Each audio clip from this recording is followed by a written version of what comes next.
Okay, this is a quick tutorial on how to basically notate a contact in by referral only database that has been moved over into command.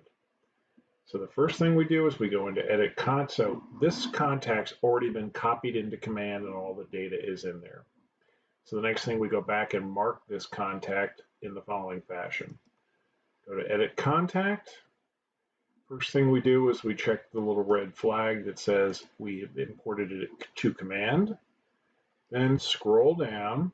Down here it says inactive, do not add to client touch. Click that button.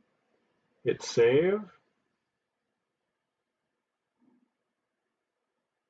And last but not least is we put a note in here.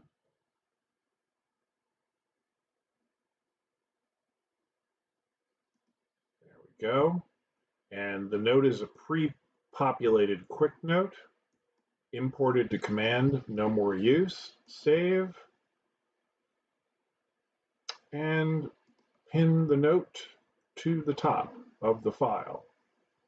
And now this contact, whenever somebody would take a look, it would say, okay, we're not using this anymore. We are using this contact in command only. Also, with the button tagged at the bottom that shows this inactive, the client touch sort will not bring this person out, and they will also not receive any more direct mail or email from us. So that's just a way to notate the record in by referral only after it's brought into command, and then we know not to use it in the future. Thank you.